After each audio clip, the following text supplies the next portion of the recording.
Cuatro minutos pasaron de las 7 de la tarde. ¿Qué tal? ¿Cómo están? Gracias por la compañía del otro lado. Muchas gracias por estar siempre pendientes de lo que vamos debatiendo, hablando, dando a conocer a profundidad también aquí en Puntos de Vista. Hoy, como ya adelantábamos, vamos a estar hablando de la otra cara de los casos de feminicidio. Una cara o un sector sumamente vulnerable que tiene que ver con los niños, niñas, adolescentes que quedan huérfanos después de este tipo de casos. El Ministerio Público dio a conocer cifras que verdaderamente nos duelen muchísimo. 563 niños, niñas, adolescentes que quedaron en situación de orfandad como consecuencia de estos crímenes y son las grandes víctimas colaterales, lastimosamente, cuando hablamos de esa violencia contra la mujer que lastimosamente acaba con la muerte de ellas, muchas veces también con esa decisión drástica de parte del hombre, el autor de esos crímenes, de autoeliminarse también, o en todo caso hombres, padres en muchísimos casos, que van a la cárcel. Entonces ahí también se genera una situación sumamente complicada para toda la familia que vive un hecho tan pero tan doloroso como lo es un feminicidio. Ya nos acompaña para hablar de esa perspectiva, de la situación de los niños, niñas, adolescentes que quedan en este estado, el viceministro de la Niñez, Eduardo Escobar. Lo saludamos y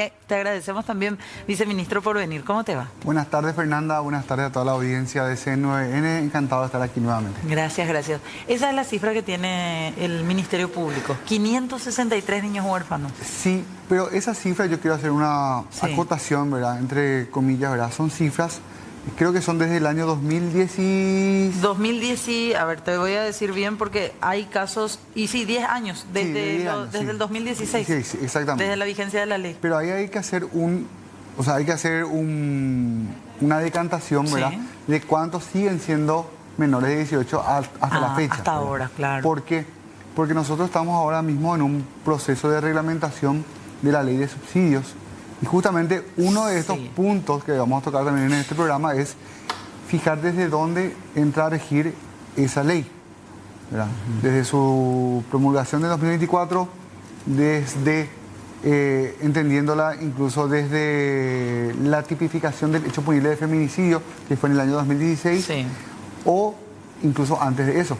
Entonces hay una cuestión de interpretación ahí también jurídica, hay un tema presupuestario que hay que hacer un cálculo, que son más o menos 1.600.000 y monedas con respecto al tema son 15 jornales diarios los que se tienen que calcular. Entonces ahí con el reajuste hay que ver un poco cuánto queda eso. Claro. Entonces se multiplica y es por niño. Para entrar en contexto nomás, viceministro, la ley 7.349 del 2024 es la que establece un subsidio para aquellos niños que quedaron en situación de orfandad. Exacto. Después de casos de feminicidio. Exactamente, así mismo. Por niño, no por unidad familiar, por niño. Claro.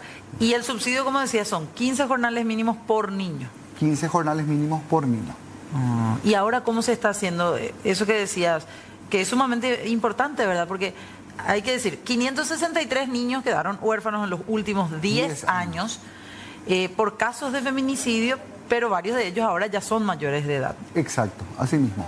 Entonces hay que ver primero ahí son muchas cuestiones de las que estamos trabajando ahora, porque tenemos que ver cómo analizamos. Si eso va a regir desde la promulgación de la ley 2024 para adelante, si vamos a interpretarla desde el año 2016, cuando es cuando se tipifica el hecho punible de feminicidio, entonces de 2016 para adelante, o incluso ver una ventana legal ahí para que incluso casos, antes de que exista el tipo penal de feminicidio, que eran homicidios, ¿verdad? Entre papá versus mamá, o incluso también ampliar ahí, incluso a, no sé, mamá versus papá, también incluirlo ahí, ¿verdad? Porque la ley del pensiones nacional de feminicidio es cuando un progenitor asesina a otro progenitor.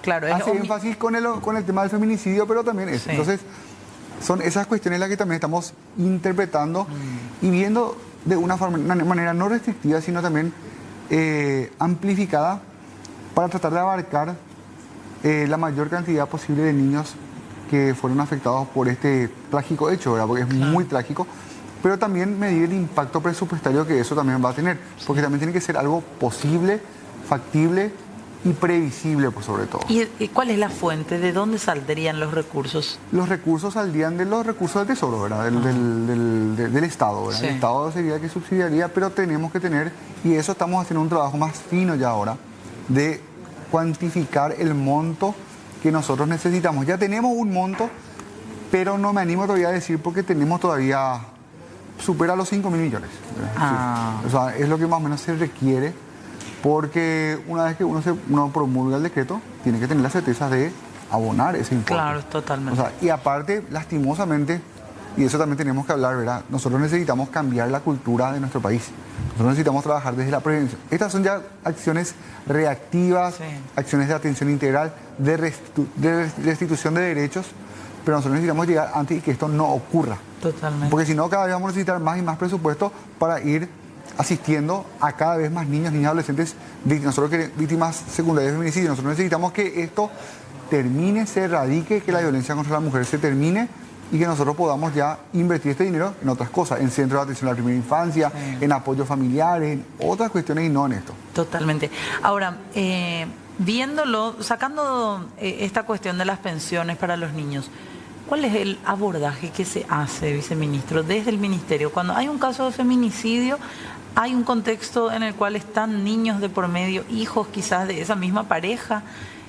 ¿Cómo se trabaja? ¿Interviene el Ministerio de la Niñez y cómo? Sí, nosotros tenemos un dispositivo de respuesta inmediata, que son los chalecos rojos, que también lo suelen ver en calle, ¿verdad? Sí, sí. Pero también tenemos un equipo de base allí que están, yo siempre le digo, es como el equipo SWAT del ministerio. O sea, cualquier hecho que se active en cualquier parte del país, automáticamente están relevando información, en contacto con los medios de prensa, en contacto con el Ministerio de la Defensa Pública, con el Ministerio Público, ¿verdad? Sí. En contacto con todos para articular y tener un panorama claro y rápidamente, con esa información, asistir a esos niños, niñas, adolescentes, a esas víctimas y ver qué necesita, qué requieren, cuáles son las medidas de protección. Se articula con la Defensa Pública, con el Ministerio Público, con el juzgado y eso es en automático, no solamente para los casos de feminicidio, sino también para los casos de abuso, hoy tenemos un caso de abuso en San Pedro, por ejemplo, que es muy sonado, que está ahora está ahora en todos los medios. El equipo ya se puso en contacto, ya va a estar allí mañana también, o sea, yo mismo estoy en articulación con la fiscal adjunta, Alicia Saprissa. Vamos a tener novedades prontamente sobre ese caso también. Sí. No puedo nomás decir mayor información, pero sí es así, es en automático, se mueve todo lo que se tenga que mover, ¿verdad? Y esto no se detiene. Ahora, posterior a que ocurre, ya sabemos que hay una reacción lastimosamente, ¿verdad? Que sigue habiendo mayormente esa reacción, esa reactividad. Estaba leyendo nomás, de 563 huérfanos, 374 eran menores cuando ocurre el hecho. O sea, ahí hay un dato más fino todavía en el cual ustedes pueden trabajar, ¿verdad? Sí, el problema está en que lastimosamente mucha de esta información no está digitalizada. Entonces hay que revisar expediente por expediente a nivel físico, principalmente los más antiguos, ¿verdad? Entonces hay un trabajo también de interconectividad de datos, contraste, chequeo con las familias. O sea, hay un trabajo mucho más fino que ya lo estamos realizando. Pero obviamente, como es un trabajo más bien manual, ¿verdad? Va a llevar un tiempito, pero yo creo que ya lo terminaríamos en esta semana. Después de que ocurre un feminicidio y ustedes tienen el dato, bueno, murió María tenía 3 hijos. Posterior a eso, ¿hay un seguimiento que se le da a ese niño? Consulto por qué, viceministro, desde esta perspectiva te hago la consulta. Hoy día ustedes tienen que hacer lo de la pensión para estos niños y es como tener que volver a buscarlos, quizás. Y muchos de estos feminicidios se dieron en contextos de una situación de vulnerabilidad social, económica. Se pierde el rastro de ese tipo de casos de niños que quizás después terminan, no sé, en situación de calle incluso. Sí, bueno, primeramente en los casos de feminicidio se da un fenómeno, ¿verdad?, de que nosotros, en virtud del seguimiento que tenemos de los últimos años, el 100% de los casos quedan bajo la protección de alguna familia ampliada, ya sea los abuelos, alguna tía, algún tío, ¿verdad?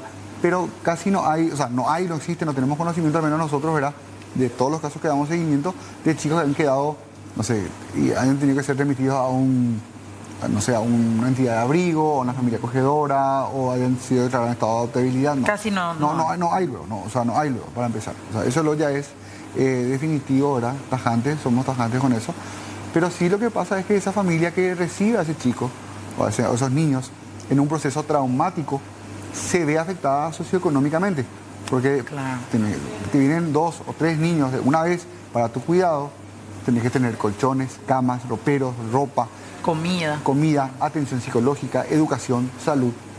Entonces, ese impacto económico es lo que nosotros también, independientemente de lo que estipuló esta ley a finales de 2024, nosotros ya estamos trabajando con esto en forma automática, prestando un apoyo monetario ya a algunas de las familias que estaban en situación de vulnerabilidad más grave.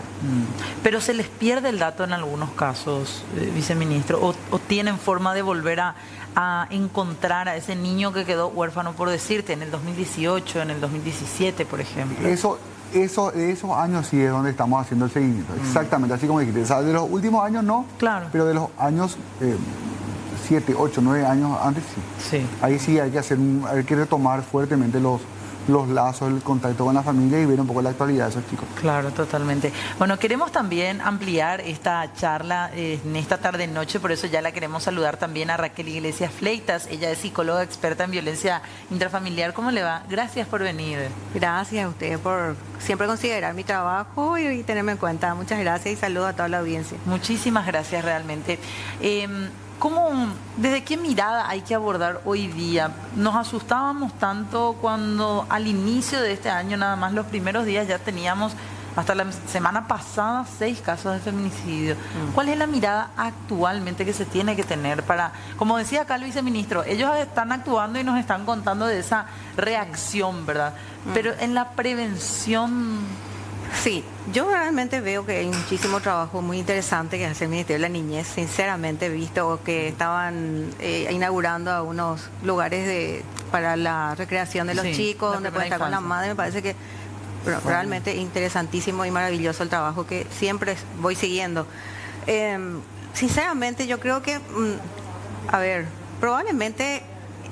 Hay tantas cosas que abordar. Yo estuve también en el sector público, así que yo comprendo que tenemos como una avalancha todos los días de cuestiones y ocurre que hay cuestiones que requieren más estrategia, es decir, no estar con todo el día a día, con toda la velocidad de las cosas que te desbordan y no te da tiempo como para tener una mesa, ¿verdad? Un espacio en donde realmente se puede estudiar casi caso por caso. Claro. Porque en verdad que hay cuestiones generales que se repiten, pero también hay cuestiones muy particulares. Pero en la medida en que se haga el seguimiento a los casos y que haya un equipo estratégico, que creo que realmente también es necesario, entonces uno puede comprender en dónde está ocurriendo la falla. Por eso creo que esto realmente requiere como cuando tenés un enfermo, ¿verdad?, en terapia intensiva, ¿qué es lo que le haces a ese enfermo? Vos le estás midiendo, pero segundo a segundo, todo lo que está pasando con su organismo para procurar que vuelva otra vez a estar, a salir y a seguir vivo, ¿verdad? Y funcionando. Entonces, sinceramente para mí, el tema de la familia, y esa es la mirada que yo creo que hace falta poner más énfasis. Veo que hay un cierto énfasis, digamos, porque hay un trabajo que sí se articula, pero lo que sinceramente creo es que la unidad, ¿verdad?, célula básica social familia, esa es la que creo yo que está como, no se le está dando en forma total la mirada desde las instituciones. Cada institución tiene su responsabilidad por ley, pero creo que eso no obstaculiza a que pueda tener la mirada global de la familia comunidad. Por ejemplo, si tenemos un caso de feminicidio o violencia, que ahí voy, ¿cómo descubrí también yo esto, verdad? Porque en verdad todos siempre estamos con los feminicidios que impactan porque son terribles, ¿verdad? Claro. La forma, las consecuencias, ¿verdad? Entonces, por supuesto, pero haciendo la investigación de los casos, lo que me di cuenta es que todos los hechos, casi el 90%, para no decir 95%, de los casos feminicidios han sido parejas que estaban juntas, vivían o estaban en un proceso de separación o ya estaban hacía como 2 o 3 años, y eso fue un vínculo familiar. Eso antes fue una violencia familiar, que en muchos casos hubo denuncia o que la mujer nunca denunció. Claro. Pero en verdad era, ¿verdad?, una violencia familiar antes, hasta que se convirtió lamentablemente en un feminicidio. Claro. Nosotros tenemos en Paraguay más de 30.000 en promedio desde el 2010 más o menos está subiendo, o sea, está ese promedio de denuncias por violencia familiar, son datos oficiales de la Fiscalía, y eso no se está reduciendo. Cada año tenemos como en 3.000 que va aumentando. Ese Creo que seguimiento también hice. El año pasado más o menos. Estuvo así unos poquitos, ¿verdad? Menos, felizmente. Sí, claro. Pero ocurre que eso no disminuye. Pero también lo que no hay es una política que realmente enfoque a ese problema, porque ese es como una bomba de tiempo que está. Nosotros entonces tenemos 37.000 familias que están con problemas reales porque denunciaron. Y al hacer una denuncia ya todo se descompuso. Porque realmente hay un conflicto enorme. Claro. Vos le imputan a alguien, le investigan a alguien, ¿verdad? Ya por más de que no avanza, la simple denuncia ya genera más crispación, ¿verdad? Eso no significa que, por supuesto, porque hay denuncias en las cuales hubo una agresión grave o una tentativa de feminicidio o un niño casi fue abusado o fue abusado una niña. Entonces se hace una denuncia. Entonces estoy hablando que esos son gravísimos, esos casos que llegan ahí. Y hay muchos otros casos que también están en un nivel probablemente grave, pero no llega a denunciarse. No se denuncia. O sea, la sociedad, ¿verdad?, está compuesta por las familias y donde aprendemos todo, en nuestra familia. También veo que se quiere, siempre se habla de que la educación es como la solución, pero mágica, ¿verdad? Pero tampoco, porque los maestros, ¿dónde están? Están en un núcleo familiar. ¿Acaso no tenemos maestros que también han tenido problemas serios, ¿verdad?, con cuestiones en el aula, claro, con sus alumnos? Violentos. Le he escuchado alguna vez al doctor en algún caso terrible. Claro que sí. Entonces, no hay una solución mágica, pero sí sabemos dónde está el problema. Sí. Lo que falta, yo creo, que es mirarle más al problema que se nota antes, o sea, que está antes, donde empieza todo, que es la familia. Entonces, volver a darle la importancia de vida, que ahí uno aprende, ahí vos tenés todo, o no tenés. O no tenés amor, ¿verdad? O tenés los cuidados, y tenés los ejemplos buenos o malos.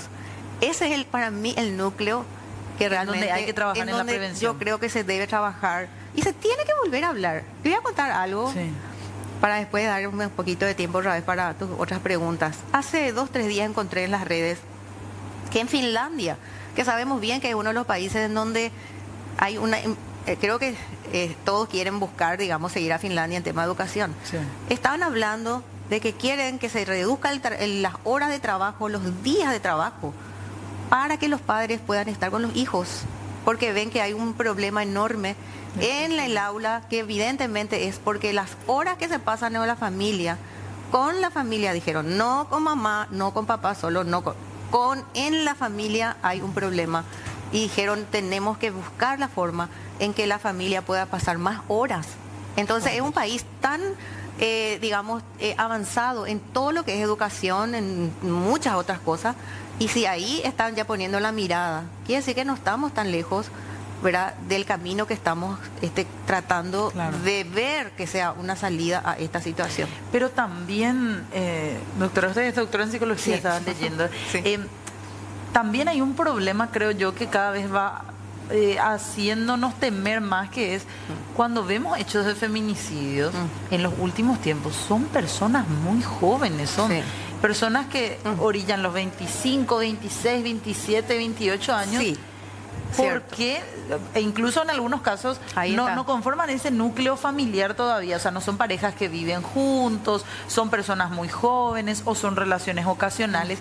Igual hay esa relación en donde se vuelve de la toxicidad, se avanza a una cuestión mayor de violencia física, de agresiones y ya de muerte. Totalmente. Ese caso que estamos viendo ahí, la imagen de María Fernanda, ese es un caso terrible.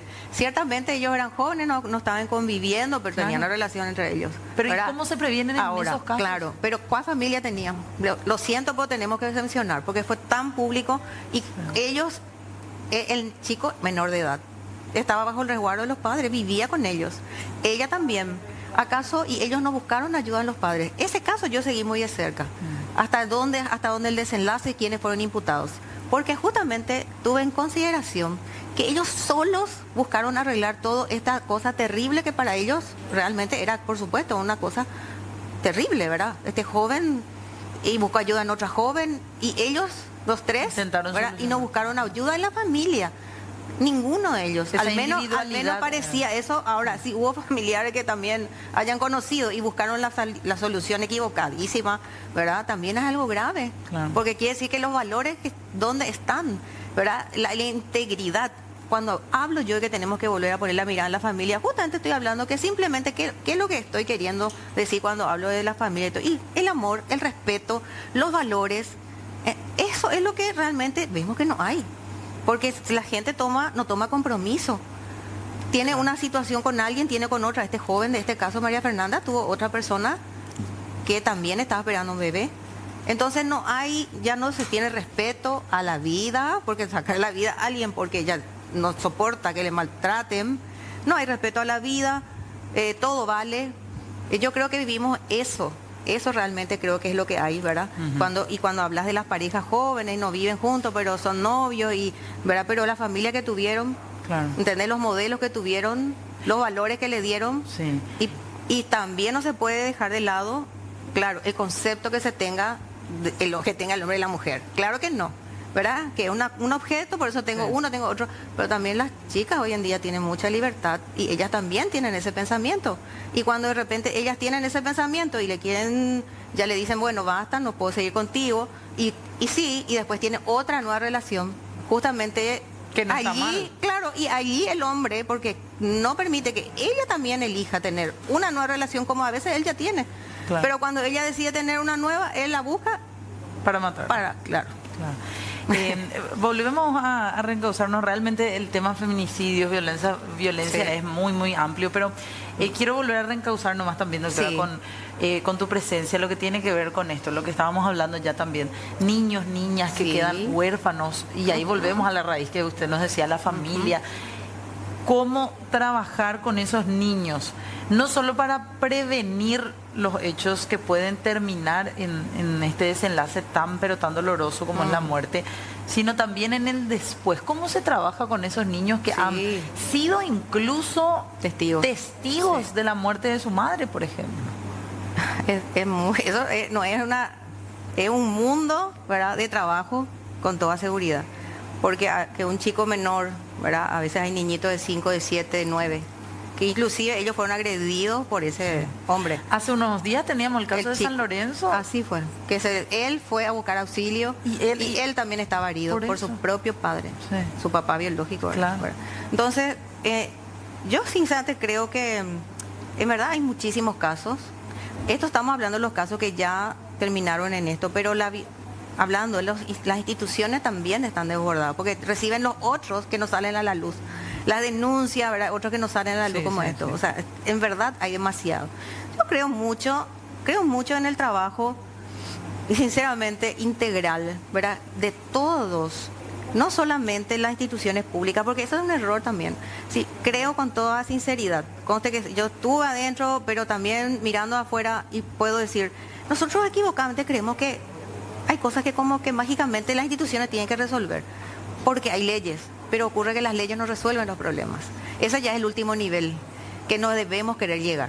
Por eso es que creo que la institución es el último recurso, en verdad, antes. Y hay algo que también quiero involucrar, que no sé, que se ha desechado también, sinceramente, dentro, en la comunidad educativa, prefiero decir, que antes que la educación, porque ahí entran los profesores, los padres, las comisiones de padres, entran todos, ¿verdad? Los alumnos más grandes, ¿verdad? Entonces, psicólogos del colegio, a veces quizás ex padres que están asociados, ¿verdad? Y que le importa el colegio, ¿verdad? Y quiere que su institución siga teniendo el prestigio, etcétera. Entonces, todos ellos pueden, también a la iglesia.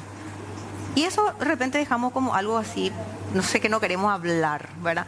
Pero, ¿y por qué hablar de ello? Ciertamente también hay líderes, ¿verdad?, responsables de las congregaciones en general, que han tenido casos donde han sido denunciados y han sido condenados. Pero en todas partes vamos a encontrar eso, ¿verdad? En todos. Pero se pierde la confianza para acudir en esos casos. Pero en todos vamos a perder entonces. Porque también, no voy a citar, pero organismos públicos también han tenido problemas con este tema de violencia y han terminado con la vida de sus parejas. ¿Verdad? Entonces no vamos a confiar, igual seguimos confiando. ¿Sabe por qué?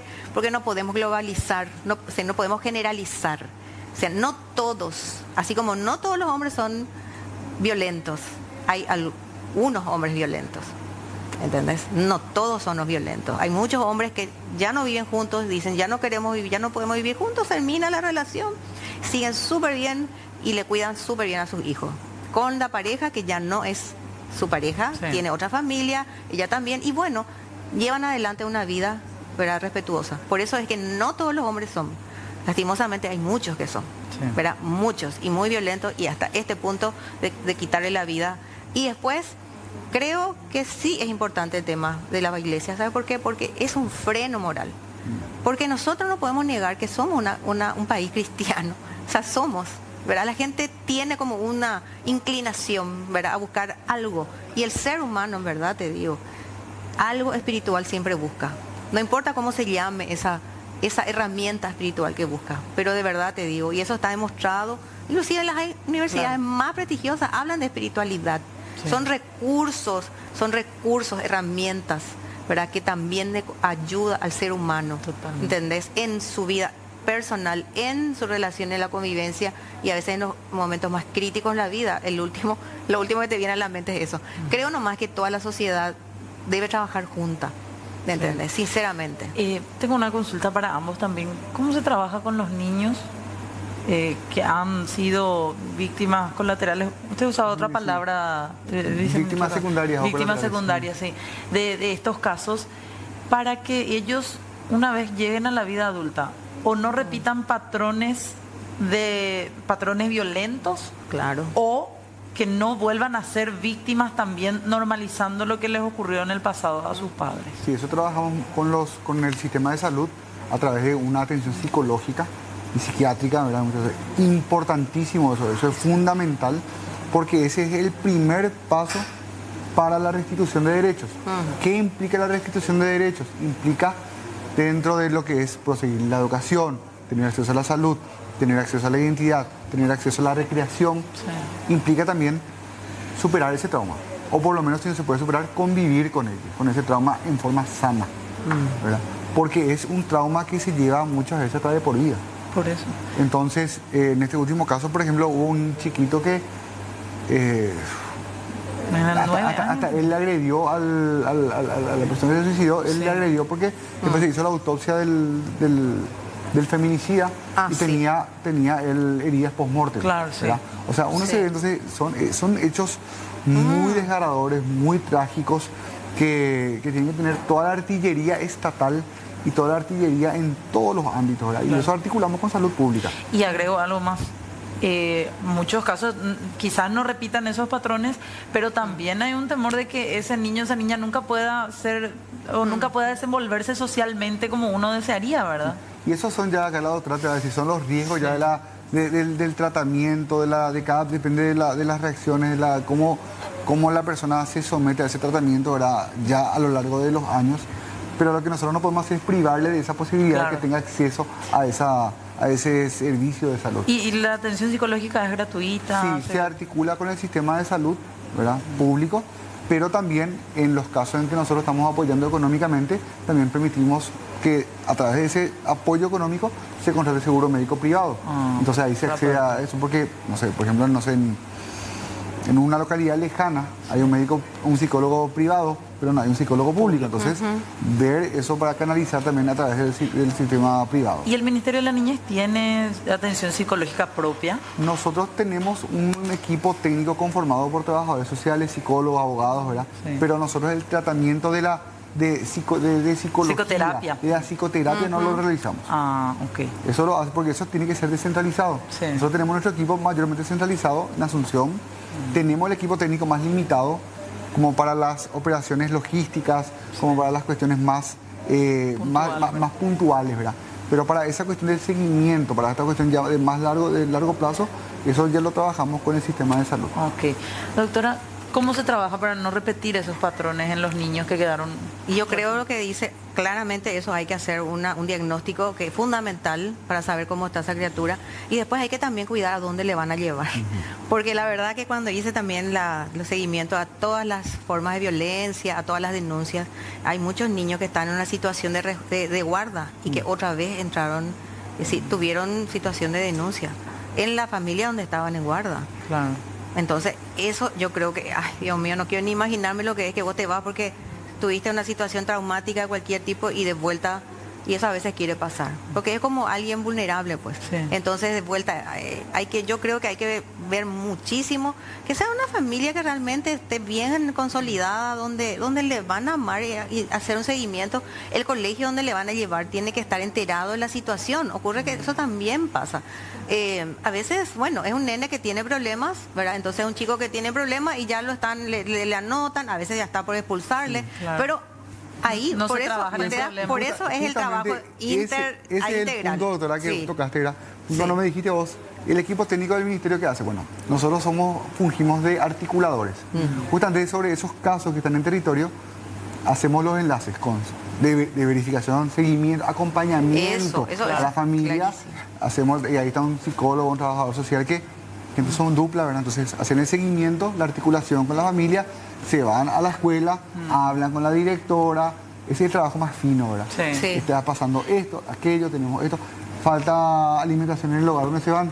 Pues hay problemas económicos, eso también. Porque Claro, eso también es por un problema. supuesto que se pierde dos ingresos económicos, papá y mamá. Y después Claro. entra una tercera familia, entran 2 o 3 chicos. Sí. Pero supongamos, por ejemplo, viceministro, que usted dice, tratamos de llevarle a esa familia ampliada, ¿verdad? Abuela, pero si ustedes detectan que abuela es víctima de violencia de parte de abuelo también, ahí claro, sí hay que totalmente. acudir a otra Por eso se articula con el Ministerio de la Defensa Pública, con un defensor público de niñez y adolescencia, que es el que otorga las medidas cautelares de protección.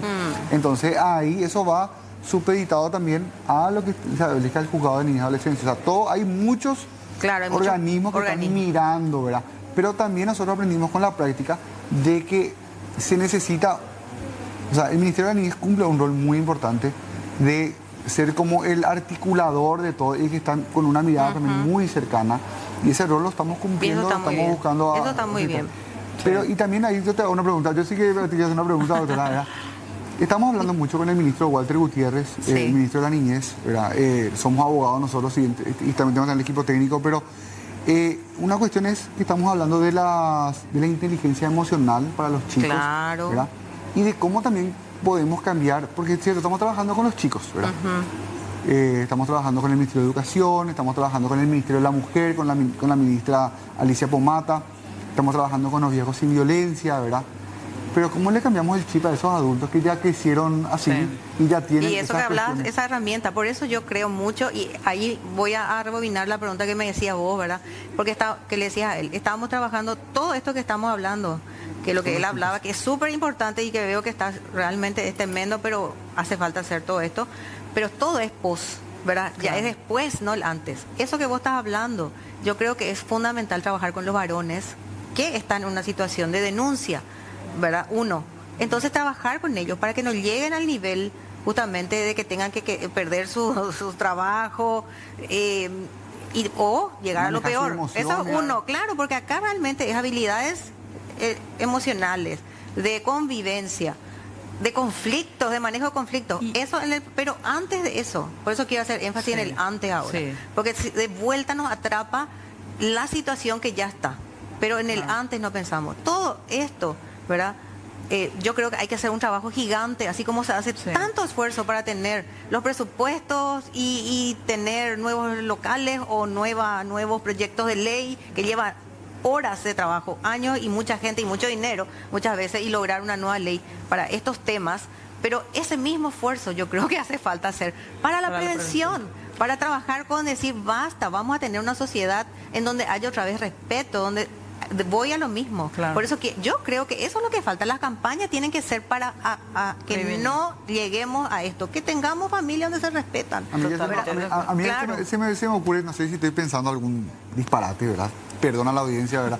Pero porque estamos hablando, nosotros con niños nos enfocamos, Claro. pero este para adultos, varones adultos, ¿verdad? Sí. No sé si hasta habilitar un call center de urgencia, o sea, vos estás con mucha ira, con una crisis de ira, llamás y después tenés un lugar de salud mental al cual vos acudís a hacer psicoterapia ¿verdad? Pero el violento no llama, el violento normaliza su violencia. Y por eso también, por eso tiene que ser una Por campaña eso, por comunicacional eso hablo fuerte. del pre. Tiene Por que eso ser es el una pre campaña lo que importa. comunicacional fuerte. Sí. Un ratito, tenemos que hacer una breve pausa. A la Dale. vuelta vamos Sí. a estar hablando también justamente de esa prevención, de esa mirada desde el punto de vista, ¿por qué no Ok. también del agresor, no solo de las víctimas? Exactamente. Y de las víctimas colaterales. Breve pausa, les pido, vamos y ya venimos.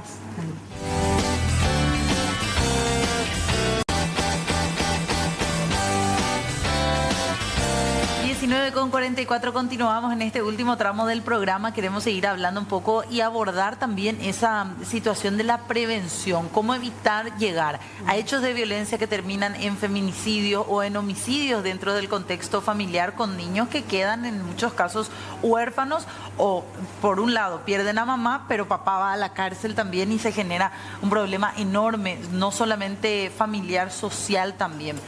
¿Cómo se trabaja la prevención? Usted me hablaba, doctora, y usted ha tenido la posibilidad de crear todo un libro, 10 cuestiones también que se tienen en cuenta, serían factores de riesgo en el caso de violencia familiar. Sí. Bueno, yo creo mucho en que cuando se llega a un nivel de denuncia, las herramientas que tengas para evaluar el peligro que corre esa víctima, que se atrevió y se animó a irse, ¿verdad? A hacer la denuncia es muy valioso. Ese es un paso muy importante que hay que ayudarle a esa gente que ya se fue, porque cuando llega a ese nivel es porque realmente ya está pasando un montón de cosas. Entonces ese es un momento clave que no se puede desperdiciar. Los que reciben la denuncia tienen que tomar en cuenta, pero para eso deben conocer, ¿verdad? Tienen que saber exactamente, esta persona viene acá y saber qué nivel de peligro está corriendo esta, que dice que viene de la familia, hay feminicidio, ¿será que esta no va a ser mi próxima candidata? Eso, o sea, esas son las cosas que hay que pensar y enseñarle a los del sector público, que son los que más reciben esta denuncia, esto. Pero a ¿cuáles son pensar. esos factores? Y los factores son que está siempre, y eso salió en una investigación de más de 200 casos, y te digo que en el 2022 terminé, y los casos que se van dando, yo sigo aplicando eso, y me dan claramente que estaba en un nivel muy alto de riesgo. Estos casos que vimos que terminaron. Claro, y lo te que digo, famosamente, perdón, doctora, Sí. lo que famosamente hoy en día entre los jóvenes se dice las red flags, las banderas rojas, eso que hay que tener en cuenta. Y son 10, es el celo extremo, ya te está pidiendo que le muestre dónde está, con quién, mandame tu ubicación, le revisa la cartera, ¿verdad? Ya no le gusta que vaya a trabajar o no se vista de una cierta manera. Esas son pequeñas cositas. Bueno, y después Ni tan pequeñas en algunos casos, hay una ¿no? violencia que ya va, ¿verdad? En aumento, le grita, después ya de repente se empujan, los dos de repente tienen como que esa forma, ¿verdad? De administrar sus problemas, ¿verdad? Ambos. Y ella acepta que le empuje y ella también a veces le empuja, ¿verdad? Y están así como un estilo de comunicación que tienen cuando hay un problema o se dicen o se piden algún tipo de explicaciones, ¿verdad? Claro. En verdad es una falta de saber dialogar. Tercero, ya va a un aumento esto, hay una vida de violencia instalada, a veces ella denuncia y a veces no denuncia.